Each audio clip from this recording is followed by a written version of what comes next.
கர்த்தருக்கு ஸ்தோத்திரம் உண்டாவதாக. சாம்பல் புதன்கிழமைக்கு பிறகு வரக்கூடிய இந்த முதலாம் ஞாயிற்றுக்கிழமை, இந்த ஞாயிற்றுக்கிழமைக்கு ஆக்சுவலாக என்ன பேர் என்றால் ஒரு சந்தியின் ஒன்றாம் ஞாயிறு, இன்வோகேவிட் சண்டே.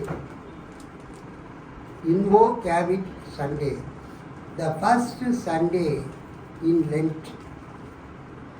லெந்து காலத்தில் வரக்கூடிய இந்த முதலாவது ஞாயிற்றுக்கிழமையில் நாம் செய்திக்காக தெரிந்து கொண்ட வேத பகுதி ஆதியாகமம் 3வது அதிகாரம் 1 முதல் 19 வசனம். ஆதியாகமம் 3:1 முதல் 19.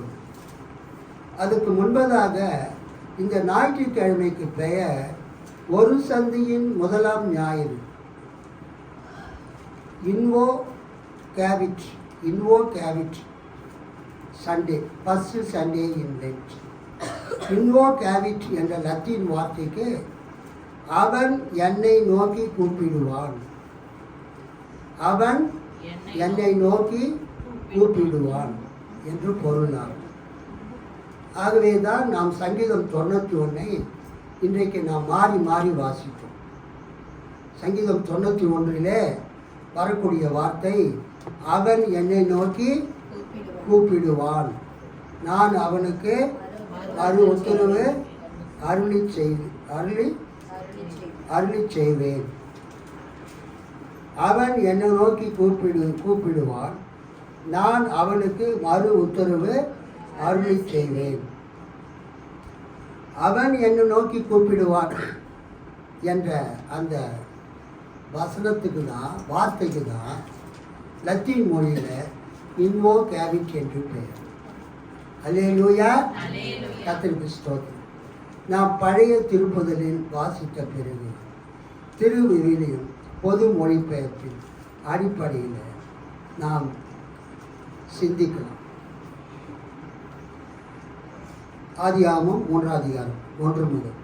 தேவனாகிய கர்த்தர் உண்டாக்கின சகல காட்டு ஜீவன்களை பார்க்கிறோம், சர்ப்பமானது தந்திரமுள்ளதாய் இருந்தது.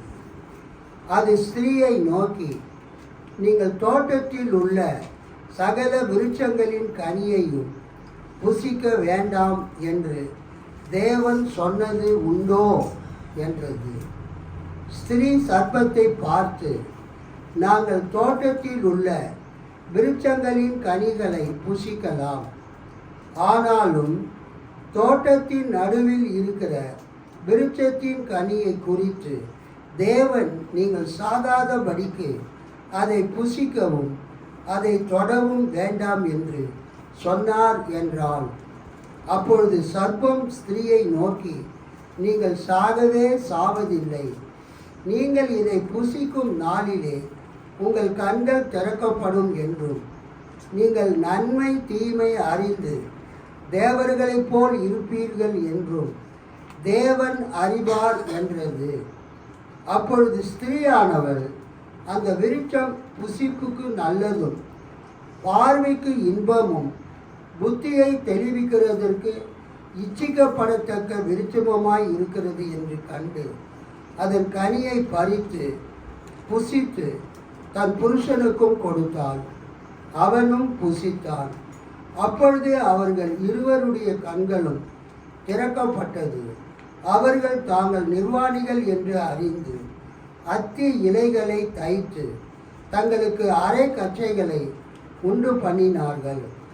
பகலில் குளிர்ச்சியான வேளையிலே தோட்டத்திலே உலாவுகிற தேவனாகிய கர்த்தருடைய சத்தத்தை அவர்கள் கேட்டார்கள். அப்பொழுது ஆதாமும் அவன் மனைவியும் தேவனாகிய கர்த்தருடைய சந்நிதிக்கு விலகி தோட்டத்தின் விருட்சங்களுக்குள்ளே ஒளிந்து கொண்டார்கள். அப்பொழுது தேவனாகிய கர்த்தர் ஆதாமை கூப்பிட்டு, நீ எங்கே இருக்கிறாய் என்றார். அதற்கு அவன், நான் தேவரீருடைய சத்தத்தை தோட்டத்திலே கேட்டு நான் நிர்வாணியாய் இருப்பதினால் பயந்து ஒளித்து கொண்டேன் என்றான். அப்பொழுது அவர், நீ நிர்வாணி என்று உனக்கு அறிவித்தவன் யார்? புசிக்க வேண்டாம் என்று நான் உனக்கு விலக்கின விருட்சத்தின் கனியை புசித்தாயோ என்றார். அதற்கு ஆதாம், என்னுடனே இருக்கும்படி தேவரீர் தந்த ஸ்திரீயானவள் அவ்விருட்சத்தின் கனியை எனக்கு கொடுத்தால் நான் புசித்தேன் என்றான். அப்பொழுது தேவனாகிய கர்த்தர் ஸ்திரீயை நோக்கி, நீ இப்படி செய்தது என்ன என்றார். ஸ்திரீயானவள், சர்ப்பம் என்னை வஞ்சித்தது, நான் புசித்தேன் என்றாள். அப்பொழுது தேவனாகிய கர்த்தர் சர்ப்பத்தை பார்த்து, நீ இதை செய்தபடியால் சகல நாட்டு மிருகங்களிலும் சகல காட்டு மிருகங்களிலும் சபிக்கப்பட்டிருப்பாய். நீ உன் வயிற்றினால் நகர்ந்து உயிரோடு இருக்கும் நாளெல்லாம் மண்ணை தின்பாய். உனக்கும் ஸ்திரீக்கும் உன் வித்துக்கும் அவள் வித்துக்கும் பகை உண்டாக்குவேன். அவர் உன் தலையை நசுக்குவார், நீ அவர் குதிங்காலை நசுக்குவாய் என்றார். அவர் ஸ்திரீயை நோக்கி, நீ கர்ப்பவதியாய் இருக்கும்போது உன் வேதனையை மிகவும் பெருக பண்ணுவேன். வேதனையோடே பிள்ளை பெறுவாய். உன் ஆசை உன் புருஷனை பற்றி இருக்கும், அவன் உன்னை ஆண்டு கொள்ளுவான் என்றார். பின்பு அவர் ஆதாமை நோக்கி, நீ உன் மனைவியின் வார்த்தைக்கு செவி கொடுத்து புசிக்க வேண்டாம் என்று நான் உனக்கு விலக்கின விருட்சத்தின் கனியை புசித்தபடியினாலே பூமி உன் நிமித்தம் சபிக்கப்பட்டிருக்கும். நீ உயிரோடு இருக்கும் நாளெல்லாம் வருத்தத்தோடு அதன் பலனை புசிப்பாய். அது உனக்கு முள்ளும் குறுக்கும் முளைப்பிக்கும் வெளியின் பயிர் வகைகளை புசிப்பாய். நீ பூமியிலிருந்து எடுக்கப்பட்டபடியால் நீ பூமிக்கு திரும்ப மட்டும் உன் முகத்தின் வேர்வையால் ஆகாரம் புசிப்பாய். நீ மண்ணாய் இருக்கிறாய், மண்ணுக்கு திரும்புவாய் என்றார். ஆமென். கண்களை மூடி ஜெபிப்போம். ஸ்தோத்திரம் கர்த்தாவே, மகா கிருபையும் இரக்கமும் மிகுந்த பரமபிதாவே, இந்த அருமையான வேலைக்காக ஸ்தோத்திரம். ஆண்டவரே, சாம்பல் புதன்கிழமைக்கு பிறகு வரக்கூடிய இந்த ஒரு சந்தியின் இந்த உபவாச காலத்தில், தபசு காலத்தில், இந்த லெந்து காலத்தில் முதலாவது ஞாயிற்றுக்கிழமைக்கு எங்களை நீ கொண்டு வந்ததற்காக ஸ்தோத்திரம். ஆண்டவரே, இன்வோகேவிட் என்று அழைக்கப்படக்கூடிய அவன் என்னை நோக்கி கூப்பிடுவான் என்ற பொருள் உள்ள இந்த இன்வோகேவிட் இந்த ஒரு சந்தியின் முதலாம் ஞாயிற்றுக்கிழமையில் வாசிக்கப்பட்ட இந்த வேத பகுதியின் மூலமாக எங்களோடு பேசுவீராக. உமது வசனம் எங்களுக்குள் ஆண்டவரை ஆழமாய் பதியும்படியாக நாங்கள் ஜெபிக்கிறோம். விதைகள் ஆண்டவரே நல்ல நிலத்தில் விழுந்து 30, 60, 100 பலன் கொடுத்தது போல நாங்கள் உமக்கு பலன் கொடுக்க கிருபைத்தார். இந்த செய்தியை இந்த சபையில் கேட்கிறவர்கள், யூடியூப், ஃபேஸ்புக், வாட்ஸ்அப் மூலமாக கேட்கிறவர்கள் ஆசீர்வாதம். உமக்கே ஸ்தோத்திரம். இயேசுவின் நாமத்தின் பிதாவே, ஆமென். அல்லேலூயா. கர்த்தருக்கு ஸ்தோத்திரம்.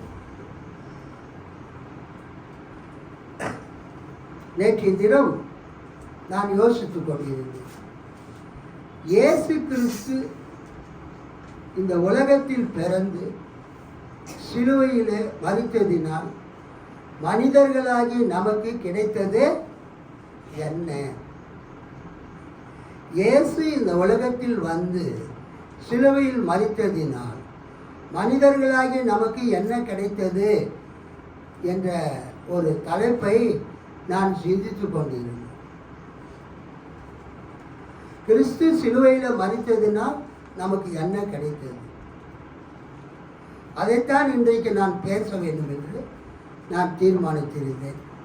இன்றைக்கு திருச்சபையினுடைய அந்த பிரசங்கத்தினுடைய அந்த வாசகங்களை, பிரசங்க வேத பகுதிகளை, அருளுரை பகுதியை பார்க்கும் பொழுது இந்த ஆதியாகமம் 3ஆம் அதிகாரம் 1 முதல் 19 வசனத்தை கொடுத்திருக்கிறார்.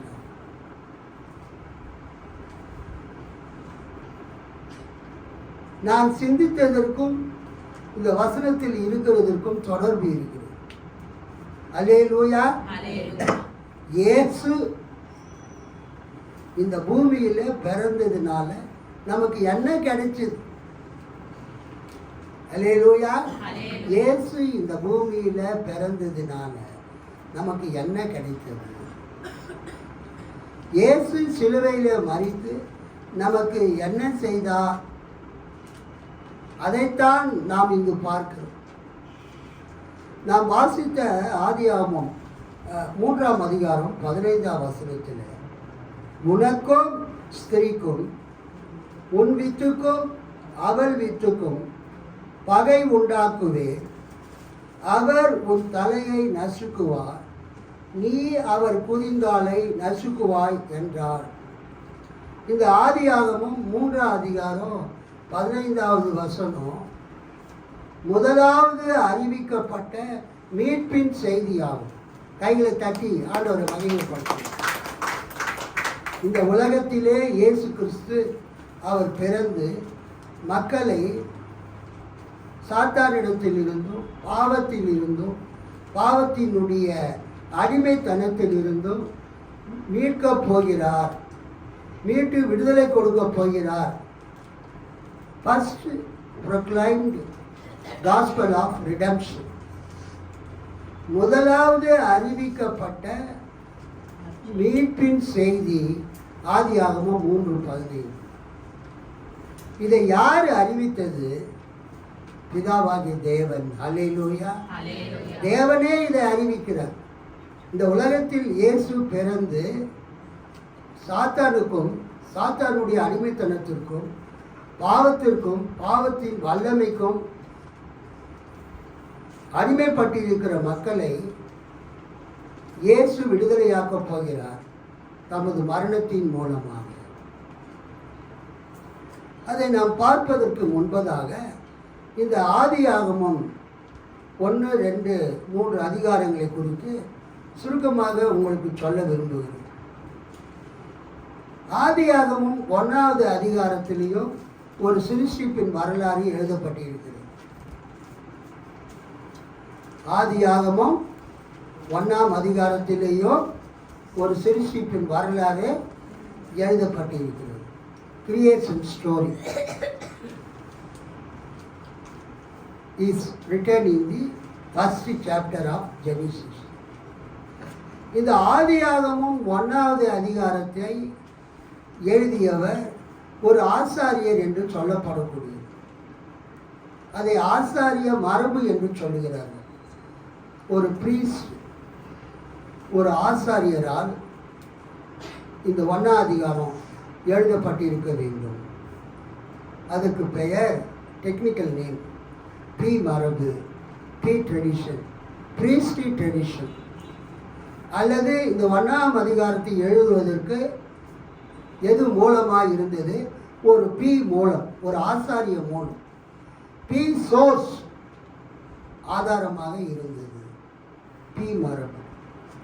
அங்கு வரக்கூடிய பெயரெல்லாம் பார்த்தீங்கன்னா தேவன் தேவன் தேவன் என்று வரும். 1ஆம் அதிகாரத்தில் வரக்கூடிய கடவுளுக்கு பேர் என்னதுங்க? தேவன், காட். எபிரேய வார்த்தை எலோஹிம். இந்த பி மரபு 2ஆம் அதிகாரம் 4ஆம் வசனம் வரைக்கும் போகும். வானமும் பூமியும் சிருஷ்டிக்கப்பட்ட வரலாறு இவைகளே. ஆதியாகமம் 1:1 ஆதியிலே தேவன் வானத்தையும் பூமியையும் சிருஷ்டித்தார். அந்த சிருஷ்டிப்பின் கதை, அந்த சிருஷ்டிப்பின் வரலாறு 2ஆம் அதிகாரம் 4ஆம் வசனம் பிற்பகுதியில் முடிவடைகிறது. வானமும் பூமியும் சிருஷ்டிக்கப்பட்ட வரலாறு இவைகளே. திரும்ப 2ஆம் அதிகாரத்தில் ஒரு சிருஷ்டிப்பின் வரலாறு வருகிறது. 1ஆம் அதிகாரத்தில் இருக்கிற சிருஷ்டிப்பின் வரலாற்றை எழுதினவர் ஒருத்தர். 2ஆம் அதிகாரத்தில் இருக்கக்கூடிய சிருஷ்டிப்பின் வரலாற்றை எழுதினவர் இன்னொருத்தர். அல்லேலூயா. 1ஆம் அதிகாரத்தில் இருக்கிற சிருஷ்டிப்பின் வரலாற்றை எழுதினவர் ஒரு ஆசாரியர், ஒரு குருத்துவ மரபு, ஆசாரிய மரபு, பிரீஸ்ட்லி ட்ரெடிஷன். ஆனால் 2ஆம் அதிகாரத்தில் இருக்கக்கூடிய சிருஷ்டிப்பின் வரலாற்றை எழுதினவர் வேறு ஒருத்தர். அல்லேலூயா. அவரை ஜே மரபு அப்படின்னு சொல்றாங்க. ஜே மரபு ஆசிரியர். ஜே அப்படின்னா என்ன அர்த்தம்னா ஜெகோவா. ஜெகோவாவுக்கு ஃபர்ஸ்ட் லெட்டர் என்னது? J, Jehovah. இந்த 2ஆம் அதிகாரத்திலையும் 3ஆம் அதிகாரத்திலையும் 2ஆம் அதிகாரமும் 3ஆம் அதிகாரமும் ஒரு கண்டினியூஸ் ஸ்டோரி. 2ஆம் அதிகாரமும் 3ஆம் அதிகாரமும் ஒரு தொடர்ச்சியான கதை. அந்த 2ஆம் அதிகாரத்திலையும் 3ஆம் அதிகாரத்திலையும் கடவுளுக்கு பேர் என்னான்னு வரும்னா எபிரேய மொழியில் ஜெகோவான்னு வரும். அல்லேலூயா. ஜெகோவா அல்லது யாவே. ஜெர்மன் மொழியில் அந்த யாவே அவங்க ஜாவேன்னு சொன்னாங்க. யாவே அல்லது ஜாவே. இங்கிலீஷில் அதுக்கு பேர் Lord, LORD, all caps. LORD, all caps. தமிழில் கர்த்தர், தமிழில் கர்த்தர் அல்லது ஜெகோவா. ஸோ 2ஆம் அதிகாரத்திலையும் 3ஆம் அதிகாரத்திலையும் இருக்கக்கூடிய இந்த சிருஷ்டிப்பின் கதைகளை எழுதினவருக்கு பேர் ஜே ஆசிரியர். ஜே ஆசிரியர். ஏன் அவர் ஜே ஆசிரியர்னு சொல்கிறேன்னா அவர் எழுதின 2ஆம் அதிகாரத்திலையும் 3ஆவது அதிகாரத்திலையும் கடவுளுடைய பேரை ஜெகோவா என்று அவர் எழுதியிருக்கிறார். அல்லேலூயா. அந்த ஜெகோவாவுக்கு ஃபர்ஸ்ட் லெட்டர் ஜே. அந்த ஜெகோவாவுக்கு எபிரேய மொழியில் யாவே, YHWH. அது ஜெர்மன் மொழியில் ஜாவே அப்படின்னு அவங்க ப்ரொனவுன்ஸ் பண்ணாங்க. ஸோ ஜெர்மன் மொழியில் ஜாவே அப்படின்னு ப்ரொனவுன்ஸ் பண்ணதுனால அங்கேயும் ஜே ஃபர்ஸ்ட் லெட்டர். இங்கிலீஷில் ஜெகோவாவுக்கும் ஃபர்ஸ்ட் லெட்டரு ஜே. அதனால் இந்த 2ஆம் அதிகாரத்திலும் 3ஆம் அதிகாரத்தையும் எழுதினவர் ஜே ஆசிரியர். அதாவது யெகோவா என்ற பெயரை கடவுளுக்கு பயன்படுத்தின ஆசிரியர். இந்த 2ஆவது அதிகாரத்தில் அந்த ஜே ஆசிரியர் அந்த யெகோவா என்ற பெயரை பயன்படுத்தின ஆசிரியர் அவர் எப்படி எழுதுகிறாருன்னா 4ஆம் வசனத்தின் முற்பகுதி, தேவனாகிய கர்த்தர். அவர் அந்த கடவுளுக்கு தேவனாகிய கர்த்தர் 2 பேரை யூஸ் பண்ணுறார். காம்பவுண்ட் நேம் ஜெகோவா என்பது கர்த்தர், தேவன் என்பதற்கு Elohim. Jehovah Elohim or Jehovah Elohim Jehovah, தேவனாகிய கர்த்தர் பூமியையும் வானத்தையும் உண்டாக்கின நாளிலே. 5ஆம் வசனம், நிலத்தினுடைய சகலவித செடிகளும் பூமியின் மேல் இன்னும் உண்டாகவில்லை. இப்படிதான் இந்த 2ஆவது அதிகாரம் ஆரம்பிக்கும். 2ஆவது அதிகாரத்தில் கடவுள் ஒரு மனிதனைப் போல அவர் காட்டப்படுகிறார். மனிதனுடைய வடிவத்திலே கை இருக்கிற மாதிரி அவர் மண் எடுத்து ஆதாமை அது உருவத்தை செய்கிறது போல அவர் காட்டப்படுகிறார். அல்லேலூயா. அவர் மனிதனோடு பேசுகிறது போல காட்டப்படுகிறார். இந்த 2ஆம் அதிகாரத்தில் 7ஆம் வசனம், தேவனாகிய கர்த்தர் மனுஷனை, தேவனாகிய கர்த்தர் ஏலோகிம் ஜெகோவா, தேவனாகிய கர்த்தர் மனுஷனை பூமியின் மண்ணினாலே உருவாக்கி ஜீவ சுவாசத்தை அவன் நாசியிலே ஊதினார். மனுஷன் ஜீவாத்துமாவானான்.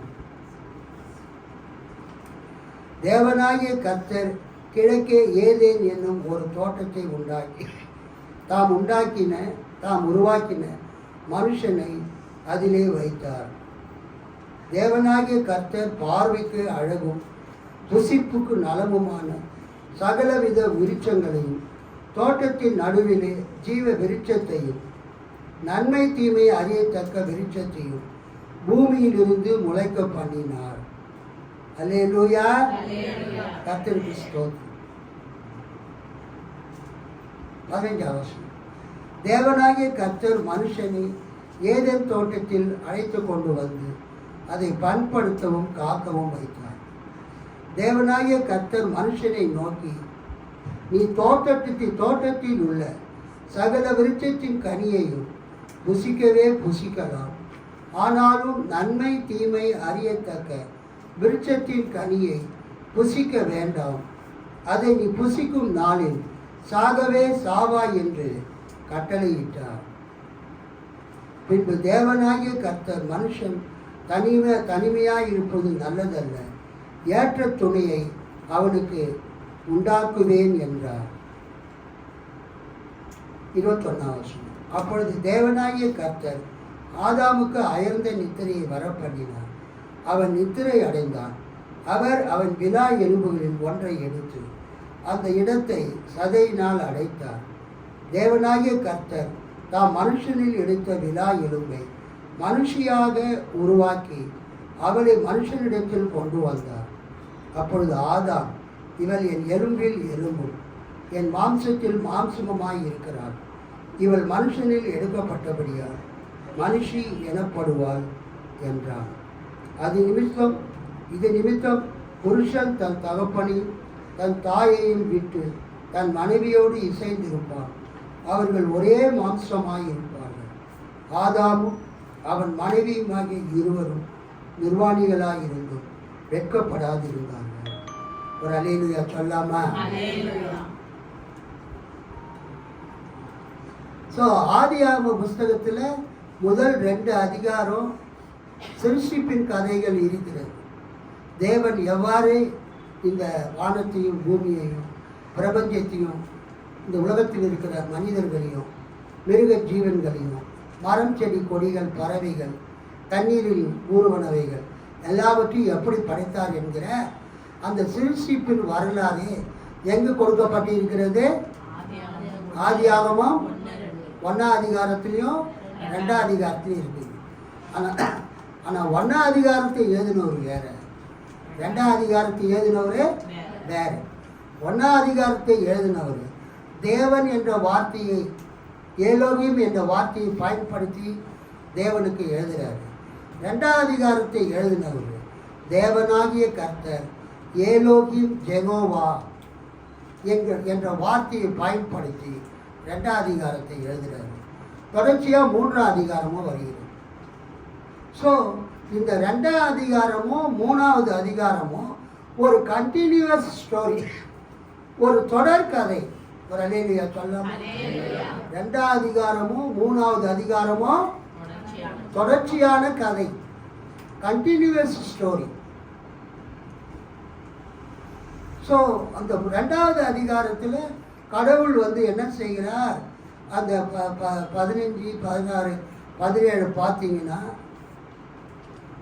17ஆம் வசனம், நன்மை தீமை அறியத்தக்க விருட்சத்தின் கனியை புசிக்க வேண்டாம், அதை நீ புசிக்கும் நாளில் சாகவே சாவாய் என்று கட்டளையிட்டார். நன்மை தீமை அறியத்தக்க விருட்சத்தை கடவுள் என்ன பண்ணக்கூடாதுன்னு சொன்னார்? சாப்பிடக்கூடாதுன்னு சொன்னார். ஒரு அல்லேலூயா சொல்லாம? அந்த நன்மை தீமை அறியத்தக்க அந்த மரத்தின் கனியை புசிக்க வேண்டாம் அப்படின்னா அது என்ன அர்த்தம்னா, with deep insight it tells how man's participation in the business of living involves temptation. Human experience is, as it were, the eating of the tree of the knowledge of good and evil, that is knowing by doing, that is knowing by doing, right and wrong, சரியானதையோ அல்லது தவறானதையோ செய்து அதனால் வரக்கூடிய பலன்களை அறிந்து கொள்ளுதல். Eating of the tree of knowledge of good and evil, நன்மை தீமை அறியக்கூடிய மரத்தின் கனியை புசித்தல் என்றால் என்னவென்றால், that is knowing by doing right and wrong, சரியானதை அல்லது தவறானதை செய்து அதனால் வரக்கூடிய விளைவை அறிந்து கொள்ளுதல்.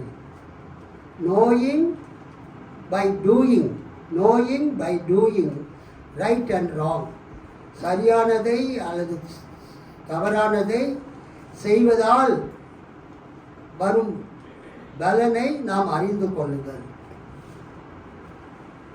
Human existence as such is sinful existence.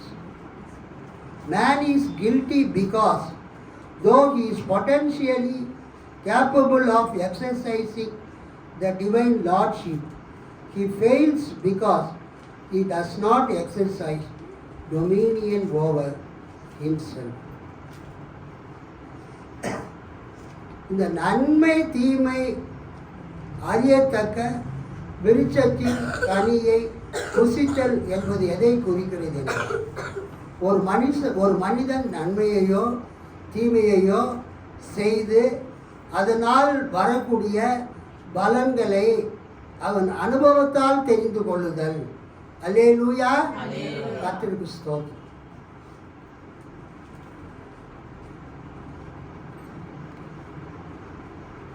சின்ன பிள்ளைங்க மெழுகுவர்த்தி எரியும் போது அந்த நெருப்பில் கை வச்சு தொடுவாங்க. பார்த்துருக்கிறீங்களா? அவங்களுக்கு தெரியாது அது என்னான்னு. ஒன்ஸு ஒரு தடவை அந்த மெழுகுவர்த்தி எரியும் போது அந்த நெருப்பை தொட்டுட்டா அப்புறம் அவங்க என்ன பண்ண மாட்டாங்க? தொட மாட்டாங்க. ஏன்? சுடும். ஸோ அதான் learning by doing, knowing by doing. சிறு பிள்ளைகள், நம்ம எல்லாருமே சிறு பிள்ளைகளாக இருந்து வந்தவங்க தான்.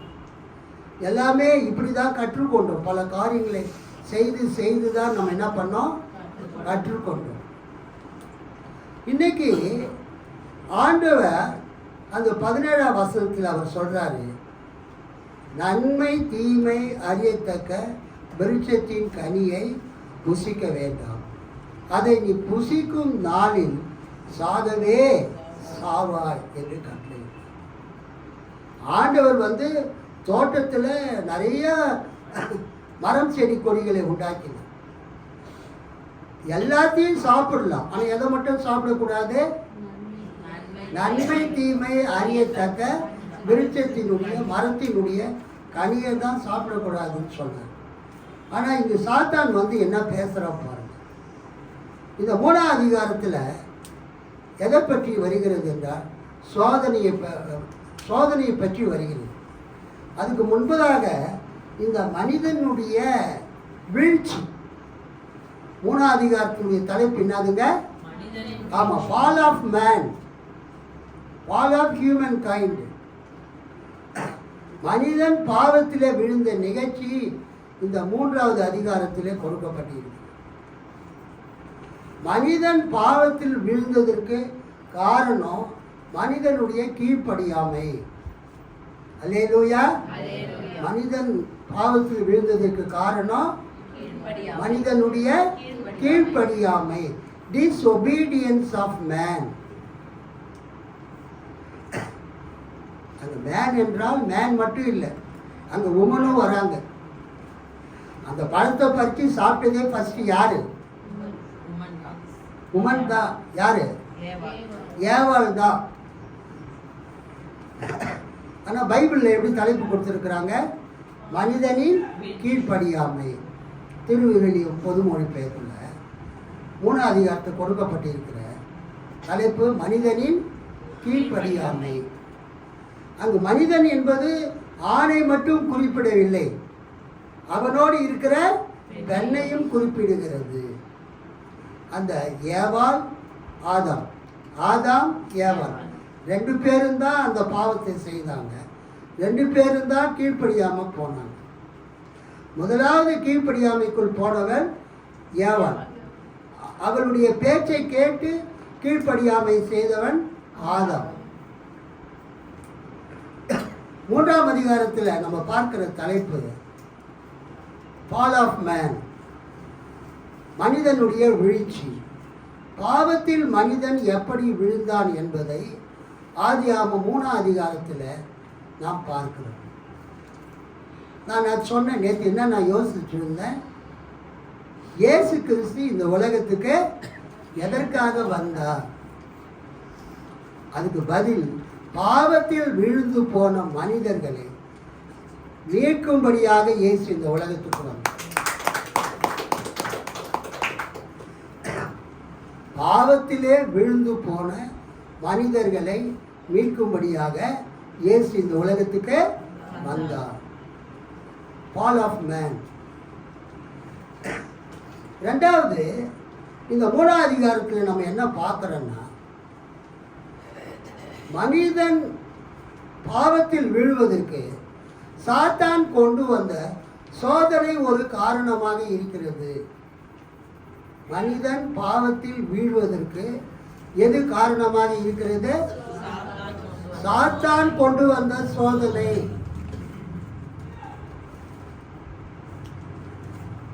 ஆதாம் ஏவாளுக்கு மட்டுமல்ல, இயேசு கிறிஸ்துவுக்கே சாத்தான் என்ன பண்ணா? சோதனை கொண்டு வந்தான். நீங்கள் மத்தேயு 4ஆம் அதிகாரம், லூக்கா 4ஆம் அதிகாரத்தை நீங்கள் எடுத்துக்கொண்டால், அங்கே சோதனைக்காரன் வந்து 40 நாட்கள் உபவாசம் இருக்கிற, சாப்பிடாமல் அவர் 40 நாள் உபவாசம் இருக்கக்கூடிய இயேசுவை வந்து சாத்தான் சோதிக்கிறார். மத்தேயு 4ஆம் அதிகாரம் 1ஆம் வசனம். அப்பொழுது இயேசு பிசாசினால் சோதிக்கப்படுவதற்கு ஆவியானவராலே வனாந்திரத்துக்கு கொண்டு போகப்பட்டார். அவர் இரவும் பகலும் 40 நாள் உபவாசமாய் இருந்த பின்பு அவருக்கு பசி உண்டாயிற்று. அப்பொழுது சோதனைக்காரன் அவரிடத்தில் வந்து, நீர் தேவனுடைய குமாரனே ஆனால் இந்த கல்லுகள் அப்பங்கள் ஆகும்படி சொல்லும் என்றார். அவர் பிரதியுத்தரமாக, மனுஷன் அப்பத்தினாலே மாத்திரமல்ல, தேவனுடைய வாயிலிருந்து புறப்படுகிற ஒவ்வொரு வார்த்தையினாலும் பிழைப்பான் என்று எழுதியிருக்கிறதே என்றார். 5ஆம் வசனம். அப்பொழுது பிசாசு அவரை பரிசுத்த நகரத்துக்கு கொண்டு போய் தேவாலயத்து உப்பருகையின் மேல் அவரை நிறுத்தி, நீர் தேவனுடைய குமாரனே ஆனால் தாழ குதியும், ஏனெனில் தம்முடைய தூதர்களுக்கு உம்மை குறித்து கட்டளையிடுவார். உன் பாதம் கல்லில் இடராதபடிக்கு அவர்கள் உம்மை கைகளில் ஏந்தி கொண்டு போவார்கள் என்பதாய் எழுதியிருக்கிறது என்று சொன்னார்.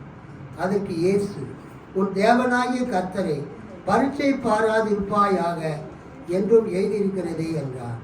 மறுபடியும் பிசாசு அவரை மிகவும் உயர்ந்த மலையின் மேல் கொண்டு போய் உலகத்தின் சகல ராஜ்யங்களில் அவைகளின் மகிமையையும் அவருக்கு காண்பித்து, நீ சாஷ்டாங்கமாய் விழுந்து என்னை பணிந்து கொண்டார், இவைகளை எல்லாம் உமக்கு தருவேன் என்று சொன்னான். அப்பொழுது இயேசு, அப்பாலை போ சாத்தானே, உன் தேவனாகிய கர்த்தரை பணிந்து கொண்டு அவர்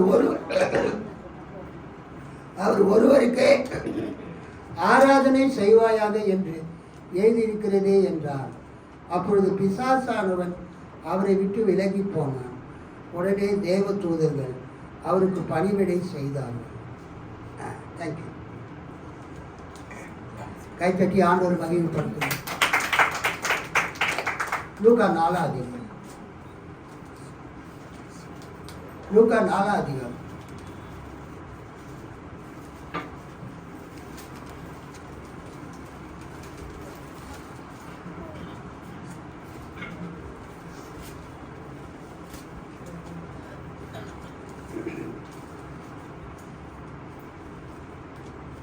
13ஆம் வசனம்.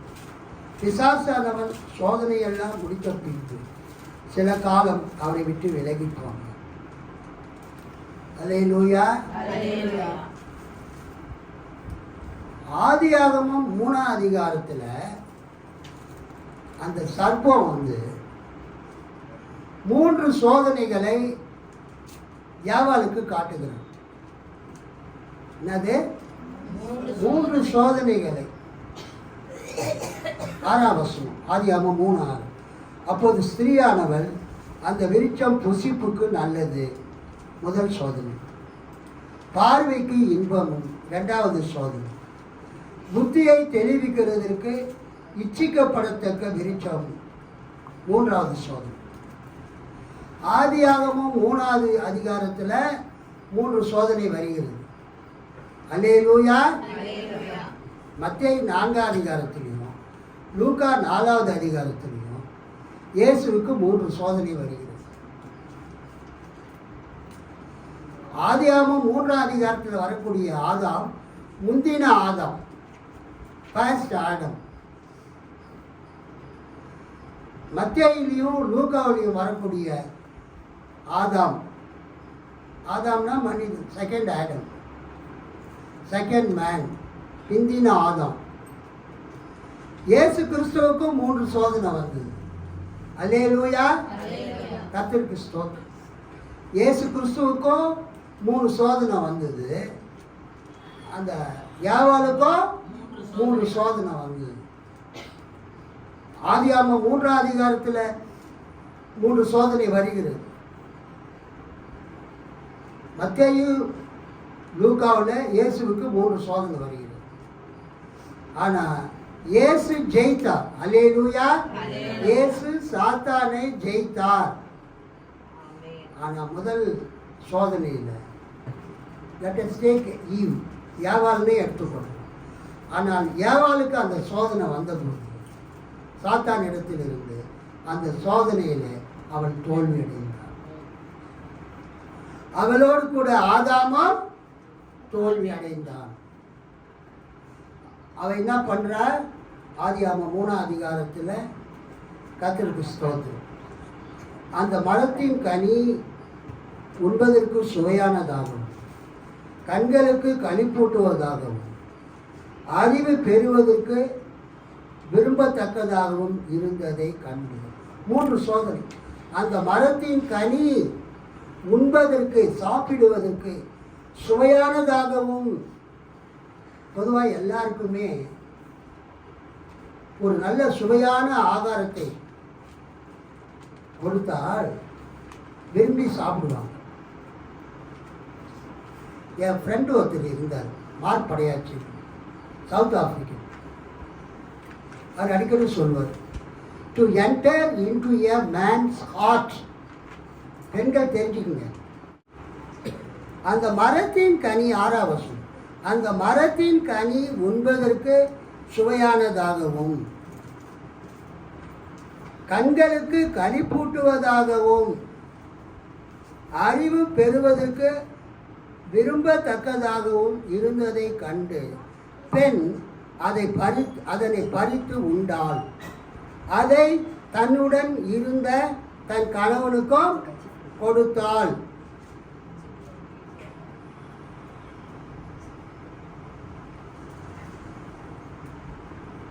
ஸ்தோத்திரம், praise the Lord. Hallelujah. So ஆதாம் ஏவாள் 2 பேரும் எடுத்துக்குவோம் மொத்தமாக. ஏன்னா அந்த சர்ப்பம் வந்து ஏவாளை சோதிக்கும் போது அவள் தனியாக ஒன்றும் இல்லை, பக்கத்தில் யார் இருந்தது சொல்லுங்க? ஆதாம் இருந்தார். நிறைய பேர் சொல்லுவாங்க அவர் எங்கேயோ இருக்கும்போது இவன் இங்கே இருந்தா சர்ப்பம் வந்து பேசுகிறது. ஆனால் இங்கே வசனத்தில் நம்ம என்ன பார்க்குறோம்? அதை தன்னுடன் இருந்த தன் கணவனுக்கும் கொடுத்தாள். அப்போ அந்த சர்ப்பம், அந்த பாம்பு வந்து ஏவாள்கிட்ட பேசும்போது அங்கே யார் இருக்கிறது? ஆதாம் இருக்கிறார். கர்த்தருக்கு ஸ்தோத்திரம். பெண்ணை கன்வின்ஸ் பண்ணுறது தான் ரொம்ப கஷ்டம். ஒரு தடவை ஞானாபரணம் ஜான்சன் பிஷப் என்கிட்ட கேட்டார், ஏன் பாம்பு போய் ஏவாள் கிட்ட பேசுனது? அது டைரக்டா ஆதாம் கிட்டயே பேசி இருக்கலாமே. எனக்கு சரியா பதில் சொல்ல தெரியல, நீங்களே சொல்லுங்க ஐயா. பெண்ணை கன்வின்ஸ் பண்றது ரொம்ப ரொம்ப கஷ்டம். அல்லேலூயா. பெண்ணை வந்து இந்த படவை ரொம்ப நல்ல படவுமா, இந்த மிக்சி ரொம்ப நல்ல மிக்சிமா, இதை நீங்கள் வாங்குங்கம்மா அப்படின்னு நீங்கள் சொல்லி அவங்கள கன்வின்ஸ் பண்ணிட்டீங்கன்னா அவங்க எவ்வளோ பணம் இருந்தாலும் அதை வாங்கிடுவான். அல்லேலூயா. அது மாதிரி இங்கே சர்ப்பம் வந்து சாத்தான் வந்து ஏவாள் கிட்ட ஏன் பேசுதுன்னா, பெண்களை கன்வின்ஸ் பண்ணுறது ரொம்ப கஷ்டமான வேலை. பெண்களை அவ்வளோ சீக்கிரத்தில் நீங்கள் என்ன பண்ண முடியாது, கன்வின்ஸ் பண்ண முடியாது. அதாவது ஒரு காரியத்தை உண்மை என்று உங்களால் நம்ப வைக்க முடியாது. கேள்வி மேலே கேள்வி கேட்டுட்டு இருப்பாங்க. ஆண்கள்னா அப்படியா, சரி ஓகே அதை வாங்கிக்கலாம் அப்படின்னு சொல்லிட்டு போயிடும். பெண்கள் வந்து அவ்வளோ சீக்கிரத்தில் கன்வின்ஸ் ஆக மாட்டாங்க. பெண்கள் கன்வின்ஸ் ஆகிட்டா அதுக்கு அடுத்த நொடியே அவன் புருஷன் என்ன ஆகிடுவான், ஓகேன்னு சொல்லுவான். உனக்கு சரின்னா எனக்கு சரிதாம்மா, யூஸ் பண்ண போகிறது நீ தான், பயன்படுத்த போகிறது நீ தான், ஓகே. அதனால தான் இந்த சர்ப்பம் வந்து ஏவாள் கிட்ட பேசுகிறான், ஏவாளை வந்து கன்வின்ஸ் பண்ணுறான். 3 விதமான சோதனைகளை அந்த ஏவாளுக்கு காட்டுகிறான். அவ கன்வின்ஸ் ஆகிறா, அந்த பழத்தை பறித்து சாப்பிட்றா, கூட இருக்கிற தன் புருஷனுக்கு கொடுக்குறான், அவனும் வாங்கி சாப்பிட்டான். ஸோ இங்கே என்ன பார்க்கிறோம் என்றால் 3ஆம் அதிகாரத்தில் ஃபால் ஆஃப் மேன், மனிதனுடைய வீழ்ச்சி வருகிறது. மனிதர்கள் பாவத்தில் விழுந்த அந்த சம்பவம் வருகிறது. 2வது சோதனை வருகிறது. ஹல்லேலூயா. சோதனை வருகிறது. 3 வகையான சோதனைகள் வருகிறது. கண்களின் இச்சை, மாம்சத்தின் இச்சை, ஜீவனத்தின் பெருமை, 3 விதமான சோதனை வருகிறது. ஃபர்ஸ்ட் வந்து ஃபால் ஆஃப் மேன், மனிதனுடைய வீழ்ச்சி. 2வது சோதனை, டெம்டேஷன். 3வது ப்ரைடு, PRIDE, ப்ரைடு, பெருமை. பாம்பு சொல்லுது பாருங்க, 4ஆம் வசனம். பாம்பு பெண்ணிடம், நீங்கள் சாகவே மாட்டீர்கள், ஏனெனில் நீங்கள் அதிலிருந்து உண்ணும் நாளில் உங்கள் கண்கள் திறக்கப்படும், நீங்கள் கடவுளைப் போல் நன்மை தீமையை அறிவீர்கள் என்பது கடவுளுக்கு தெரியும் என்றது. அல்லேலூயா. ஸோ 4வது என்ன பார்க்கிறோம் என்றால் ப்ரைட், மனிதனுக்கு பெருமை வருகிறது. நான் வந்து கடவுள் மாதிரி நானும் ஆகிவிடுவேன். அல்லேலூயா. கடவுள் மாதிரி நான் ஆகிவிடுவேன். கடவுள் எப்படி இருக்கிறாரோ, கடவுள் எப்படி அனைத்தையும் அறிந்தவராக இருக்கிறாரோ, அதை போல நானும் அனைத்தையும் அறிந்தவனாக மாறிவிடுவேன். பெருமை வருகிறது. கடவுளுக்கு நிகராக மாற வேண்டும் என்கிற எண்ணம் மனிதர்களுக்கு வருகிறது. கடவுளைப் போல மாற வேண்டும் என்கிற எண்ணம் மனிதர்களுக்கு வருகிறது. அப்புறம் அவங்க என்ன பண்ணாங்க, அந்த பழத்தை பறித்து சாப்பிட்டாங்க. அவங்க கண்கள் திறக்கப்பட்டது. 7ஆம் வசனம். அப்பொழுது அவர்கள் இருவரின் கண்களும் திறக்கப்பட்டன. அவர்கள் தாங்கள் ஆடையின்றி இருப்பதை அறிந்தார்கள். ஆகவே அத்தி இலைகளை தைத்து தங்களுக்கு ஆடையாக செய்து கொண்டார்கள். இங்கே நம்ம என்ன பார்க்குறோன்னா, கடவுள் வந்து அவங்கள வந்து தன்னுடைய சாயலிலே படைத்திருந்தார். சங்கீதம் 104ஆம் சங்கீதம் எடுத்துக்கொள்ளுங்கள். 104ஆம் சங்கீதம் 2ஆம் வசனம். சங்கீதம் 104:2 படிங்க. ஒளியை வஸ்திரமாக தரித்து ஒளியை வஸ்திரமாக தரித்து வானங்களை திரையை போல் விரித்திருக்கிறேன். வானங்களை திரையை போல விரித்திருக்கிறேன். இந்த படைப்பின் மேன்மை, சிருஷ்டிப்பின் மேன்மையை பற்றி இந்த சங்கீதக்காரர் பாடும் பொழுது அவர் சொல்றாரு 104ஆம் வசன அதிகாரத்தில் கடவுள் எப்படி இருக்கிறார். 104ஆம் சங்கீதத்தில் கடவுள் எதை ஆடையாக அணிந்திருக்கிறார் படிங்க. 2 ஒளியை வஸ்திரமாக தரித்து கவனிங்க, ஒளியை வஸ்திரமாக தரித்து. கடவுள் எதை வஸ்திரமாக தரித்திருக்கிறார் என்றால் ஒளியை, லைட்.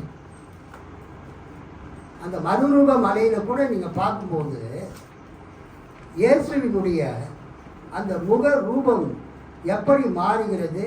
மத்தேயு 17 அதிகாரம், மத்தேயு 17 அதிகாரத்தில்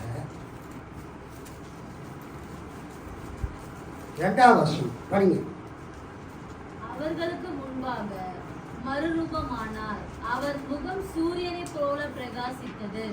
அவர் வஸ்திரம் வெளிச்சத்தை போல வெண்மையாயிற்று.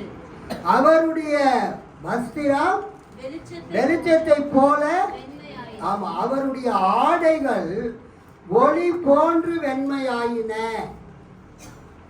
சங்கீதக்காரன் சொல்லுகிறார், நீ ஒளியை வஸ்திரமாக அணிந்திருக்கிறீர். கடவுளுடைய ஆடை, கடவுள் எதை உடுத்தி இருக்கிறார்? ஒளியை, லைட்டை வஸ்திரமா தரித்திருக்கிறார். இந்த ஆதாம் ஏவாள் பாவம் செய்வதற்கு முன்பதாக அவங்க எப்படி இருந்தாங்க? கடவுள் எப்படி அந்த ஒளியை தரித்திருக்கிறாரோ அதே மாதிரி இவங்களுக்கும் அந்த ஒளி தான் ஆடையா இருந்திருக்கும். பாவம் செய்த பிறகு அந்த ஒளி அவங்களை விட்டு விலகிச்சு. Light disappeared from them.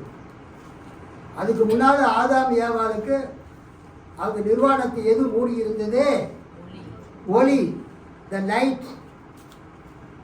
எப்படி இயேசு சூரியனுடைய அந்த ஒளியை வஸ்திரமாக தரித்திருந்தாரோ அது மாதிரி ஆதாம் ஏவாளும் ஒளியை அவங்க வஸ்திரமாக அணிந்திருந்திருக்க வேண்டும்.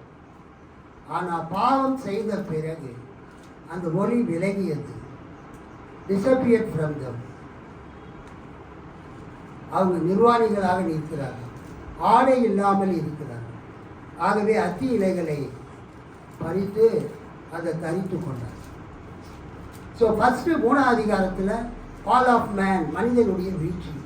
மனிதன் பாவத்தில் விழுகிறான். எப்படி விழுகிறான்? அவர்களுக்கு சோதனை வந்தது, 3 டெம்டேஷன்ஸ் வந்தது. அந்த 3 சோதனைகளிலும் அவங்க விழுந்து போறாங்க.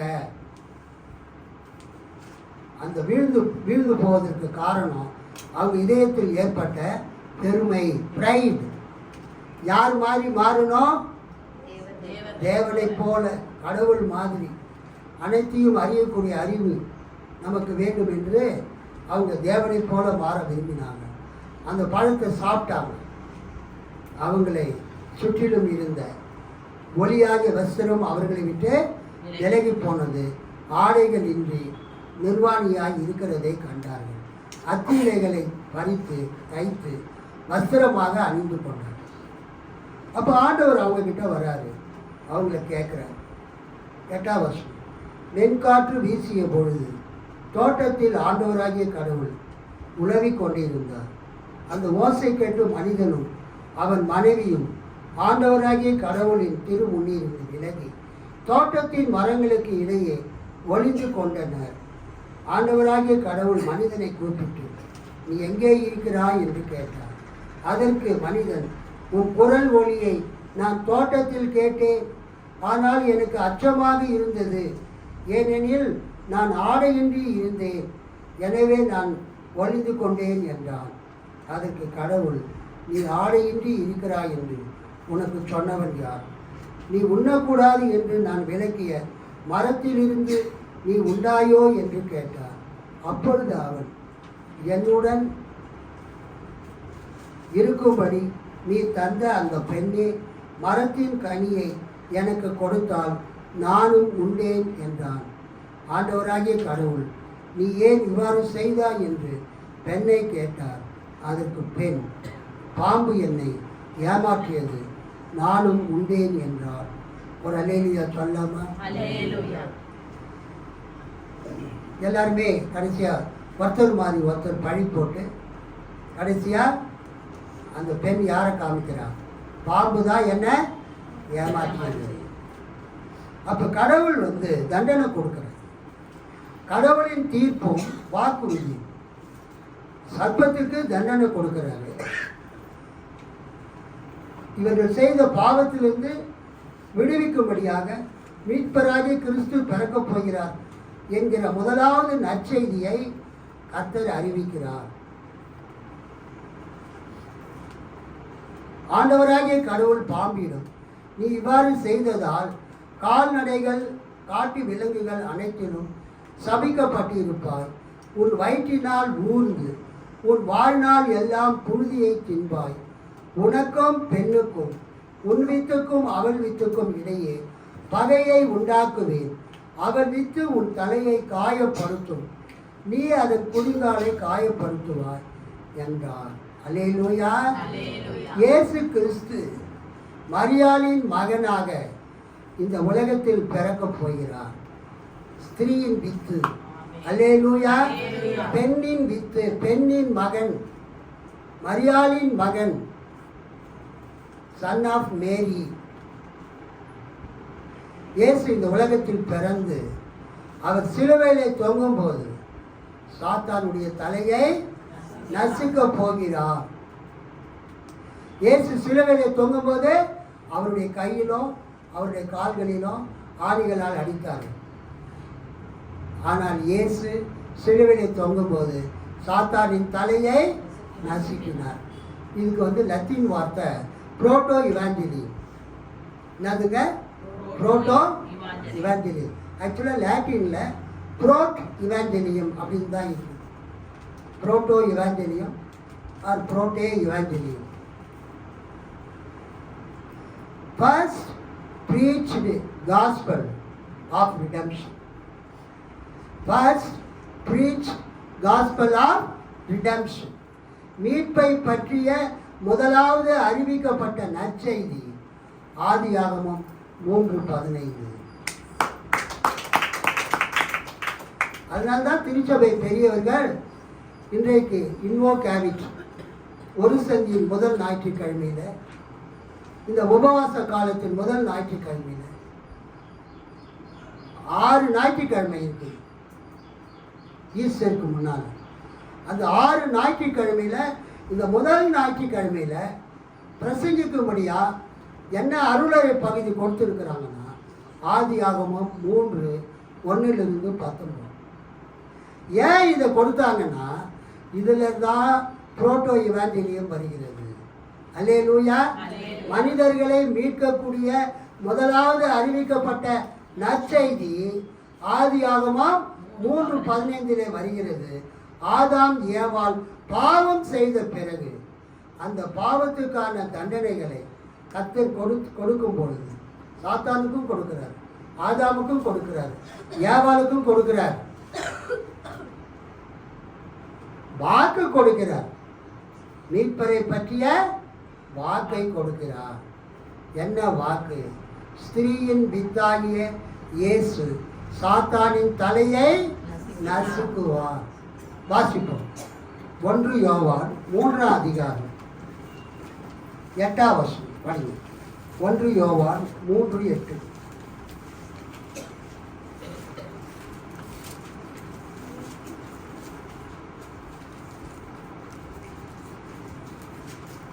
பக்கம் 327. பாவம் செய்கிறவன் பிசாசினால் உண்டாயிருக்கிறான். ஏனெனில் பிசாசானவன் ஆதி முதல் பாவம் செய்கிறான். பிசாசனுடைய கிரியைகளை அழிக்கும்படிக்கே தேவனுடைய குமாரன் வெளிப்பட்டார்.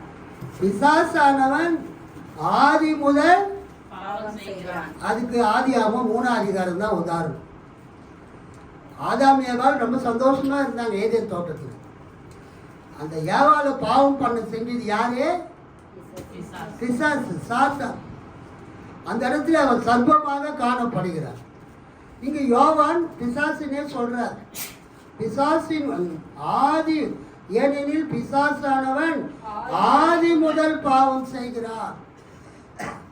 ஏவாளை சோதித்து அந்த பழத்தை பறித்து சாப்பிட்டு கர்த்தருடைய கட்டளையை மீறச் செய்தான். பிசாசானவன் ஆதி முதல் பாவம் செய்கிறான். பிசாசினுடைய கிரியைகளை அழிக்கும்படிக்கு தேவனுடைய குமாரன் வெளிப்பட்டார். அல்லேலூயா. இயேசு கிறிஸ்து ஸ்திரீயின் வித்து. ஆதியாகமம் 3:15 சீட் ஆஃப் எ உமன், உன் வித்துக்கும் அவள் வித்துக்கும் பகை உண்டாக்குவேன், அவர் உன் தலையை நசுக்குவார். அங்கு சொல்லப்பட்டிருக்கிற ஸ்திரீயின் வித்து மரியாள் வயிற்றில் பிறந்த கர்த்தராகிய இயேசு கிறிஸ்து. அல்லேலூயா. கர்த்தருக்கு ஸ்தோத்திரம். மரியாள் வயிற்றில் பிறந்த அந்த குமாரன் இயேசு கிறிஸ்து தான் ஸ்திரீயின் வித்து. அவர் தேவனுடைய குமாரன். அதைத்தான் இங்கு 1 யோவானில் பார்க்கிறோம். பிசாசினுடைய கிரியைகளை அழிக்கும்படிக்கு தேவனுடைய குமாரன் வெளிப்பட்டார். கடைசியாக 1 தீமோத்தேயு 2:15 ஒருவர் வாசி. 1 தீமோத்தேயு 2:15. பாவிகளை ரட்சிக்க கிறிஸ்து இயேசு உலகத்தில் வந்தார். அல்லேலூயா. இயேசு கிறிஸ்து இந்த உலகத்திற்கு வந்தது பாவிகளை ரட்சிக்க, நம்மை மீட்க, பாவத்திலிருந்து நமக்கு விடுதலை கொடுக்க. இயேசு இந்த உலகத்தில் வந்தது எதற்கென்றால் சாத்தானிடத்திலிருந்து நமக்கு விடுதலை கொடுக்க, சாத்தானுடைய அடிமைத்தனத்தில் இருந்து நமக்கு விடுதலை கொடுக்க, நமக்கு பாவ மன்னிப்பை கொடுக்க, சாத்தானுடைய எல்லா விதமான கிரியைகளில் இருந்தும் மக்களுக்கு விடுதலை கொடுக்கும்படியாக இயேசு உலகத்துக்கு வந்தார். அல்லேலூயா சொல்லாமா? அல்லேலூயா. அல்லேலூயா. எல்லாரும் எழுந்து நிற்போம். யாவப்பட்டவங்க 2-3 பேர் சொல்லுங்க.